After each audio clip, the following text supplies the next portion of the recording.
ready.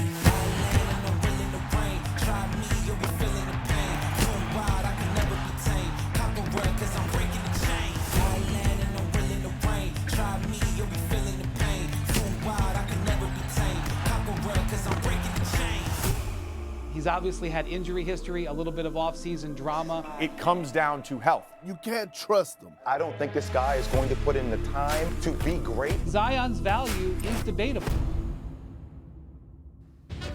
Let's talk about Zion Williamson. Remember, he's one of over 100 players in NBA history to score at least 20 points a game over their first 5 NBA seasons. Among those players, Zion boasts the best field goal percentage, 59%. That's the good. The bad, of course, is since becoming the first overall pick, he's played in just 45% of the Pelicans' regular season games, and he's missed at least 60% of games in 4 of the last 6 seasons. So here's a look at the Pelicans' expecting starting lineup this season. This doesn't include DeJounte Murray because, remember, he's rehabbing from that Achilles injury that he suffered in January. The team held media day this afternoon, and Zion, he looks pretty good, and he spoke about some tough off-season conversations he had with his trainer. Last year while I was rehabbing my hamstring, me and him sat down and we had a conversation. He was just like, Z, we need to figure this out. Like, when you come back from rehab, we want you to be better than before it happened, X, Y, Z. During that time frame last year, I really felt a shift in my body to where I would look at him and go, dude, it feels good to feel good. I haven't felt like this since college, high school, just where I can walk in the gym and I'm like, I feel good. And that's what we want for Zion, for him to walk in the gym, feel good, and be the exciting player that we all know that he is when he's on the floor. Shams, you have your ear to the ground in these locker rooms. What are you hearing in terms of Zion's relationship, his commitment here with the Pelicans going into this new season? Malika, it's ever evolving, and a lot of that is the relationship between Zion Williamson and Joe Dumars, the new head of basketball operations there. And Joe Dumars has made it clear publicly and privately that he's going to be holding Zion Williamson accountable this season. And that responsibility comes from leadership, being on time to things. Remember last season, he was suspended for 1 game for being late to a team plane. Yeah, that's right. That wasn't the only time Zion Williamson's ever been late. That has been a reoccurring thing for him at different points.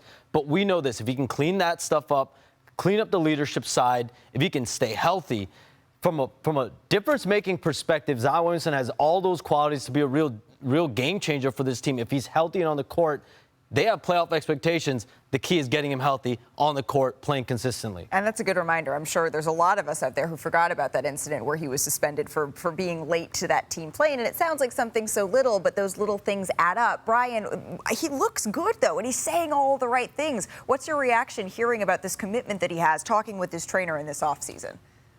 I appreciate everything that he said. But, actions have to carry over words at this point. The reality is this. 99% of NBA players, forget about 99% of all basketball players, 99% of NBA players teams would have moved on from over this last 6 years. Because Zion Williamson is so immensely talented, the Pelicans stick with him as their hopeful franchise player. But what is being left unsaid, but is pretty clear with the actions of everybody, this is probably it. If he wants it to work in New Orleans, it's got to be now. It's got to show up in this season. And the thing about it is, defining success for the Pelicans is tough. They've got 4 different players, Malika, coming off surgery. This seems like it's a thing that always happens to them. It's happening again. They have 4 guys, including their lottery pick, Derek Queen. Yeah. They need Zion Williamson to do it now. And I'll tell you what. He's got almost $90 million over the next 2 seasons that are non-guaranteed. That's right. The Pelicans could cut him. In the apron era, that's something that they could do. And he would get another job, but he wouldn't make $90 million and he wouldn't be the franchise player. He's got a lot to play for this year. Y'all do realize in this world today, we all just, at some point, just need to feel loved, right? That's what we need, some type of love at some point of our lives. This is where we're at right now. I feel like with the reset in the Pelicans organization for us getting Joe Dumars, having Troy Weaver, the reset with Zion Williamson off the floor, right? You have the great Bill Duffy who's in this corner, his agent. He's under the right guidance now. You could tell he's in the right mental space, and that's going to carry over. And in that feeling love, you have tough love, right? Accountability. People that's going to tell you what you need to hear and not what you want to hear. I played with the Oklahoma City Thunder. I played with Troy Weaver when he was, you know, the assistant general manager right under Sam Presti, and we had tough conversations, right? I wasn't the perfect athlete off the floor. I had my problems. I had my issues, things that I'd done, and Troy Weaver would pull me into his office and address those problems like man-to-man, heart-to-heart, to show that, hey, big fella, I care about you, and that's what Zion Williamson need. He's been pounded on enough. Like, far as even myself, I didn't criticize him. He's been fat shamed. He's been every single thing in the world. But now he's in the space that he looks happy, he's smiling, he's in shape, and I'm looking forward to seeing what he's going to do on that floor, because I think he's going to go out there and do a great job this season and be healthy and be that leader that they want him to be. Yeah, look, the Western Conference, it's incredibly crowded this year. The Pelicans have a lot of injuries that they're going to have to battle through, but you hope that this is the year that Zion is the one to sort of take them to the level that we've all thought that they could be at for several years. From one of the young faces of the league to another, Anthony Edwards, already in the Timberwolves facility. He's getting work done ahead of training camp. Shams, what are you hearing in terms of the development of Ant's game this offseason? So, Malika, last offseason, the big focus for Anthony Edwards was the three-point shot. He spent a lot of time working on that, increasing the volume. Then he goes and ends up leading the league in three-pointers made last season. But again, for the second straight year, another quick exit in the Western Conference Finals. That's left him back at the drawing board, trying to figure out how can he round out his game. So I've been told this offseason, Anthony Edwards' #1 focus, a new area of development, and that's the post-up game, the mid-post, the high post, low post, establishing a mid-range game, and the fadeaway shot from the post, a la Michael Jordan and Kobe Bryant. I'm told he's been watching a lot of tape of Kobe and MJ, studying their game and how they were able to get the shot off from the post-up game. And my understanding is Minnesota believes this part of his game potentially will become a go-to element, especially as games stagnate down the stretch, get slower, particularly come playoff time. So Anthony Edwards has understood he needs to take the next step in his game if this team is going to take the next step. And that's why he's been in that Minnesota Timberwolves facility since June. But that mid-range shot, that post-up game, that fade away from the post like MJ and Kobe, that could very well be a big part of his repertoire this season. You say like MJ and Kobe, pairing that with Anthony Edwards, and I know, Perk, that fans across the country, their antennas are now up. What do you think of this new version of Anthony Edwards that we could be seeing?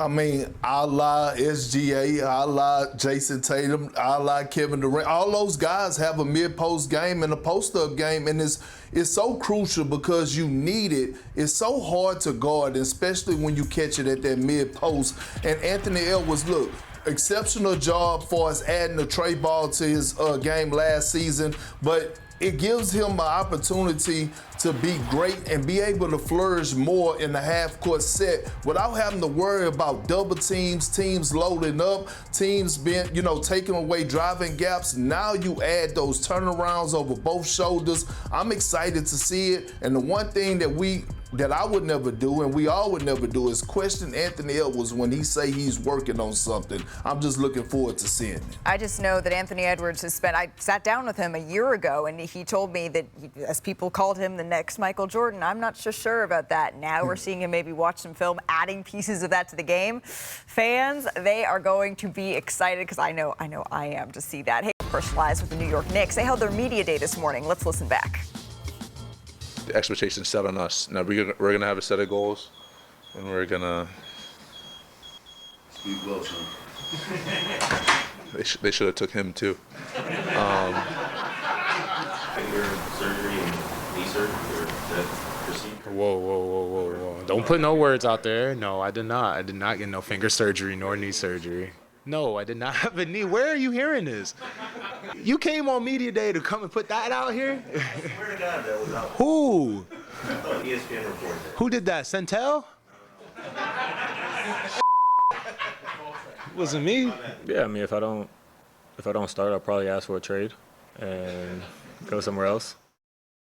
Whose chains do you think he borrowed for that, too? Reminder, though, Knicks Ironman Mikal Bridges, Josh Hart, they did lead the league in minutes played last year. Hart, he set career highs in games started and minutes played. Our Tim Bontemps, he wasn't the one who asked that question, but he was on the scene in New York, where it wasn't all good news heading into the season. Malika, the Knicks open their season here with Media Day Tuesday, but there's already one big question looming over the franchise, which is how will Josh Hart's right ring finger impact his play this season? Now, Hart had a procedure on that finger back in July to correct an injury he suffered during the playoffs. But in ramping up for the season, Hart said he re-aggravated the injury and now expects to have to play with it throughout this season, wearing a splint on it and then getting it fixed next summer. Now, Hart said playing with anything on his hands has always been a problem for him, and this is further complicated by the fact that this is on his shooting hand. But when asked if a surgery could potentially happen sooner, thus cutting into his playing time this season, Hart said he expects to be able to play through it and that he'll do whatever he can to be out there with his teammates. Malika, back to you. Tim, thank you very much. Wendy, what could that mean for the Knicks, though, if Josh Hart isn't 100%? Well, Malika, you know Josh Hart is going to play through this. He led the league in minutes per game, as you saw there a second ago. He did have this injury for a lot of last season, and he still had the best shooting season of his career. I think he made an interesting statement here today about that injury when he said he wants to start, because he kind of joked if he didn't start, he would get traded. He would ask to be traded. He was joking about that.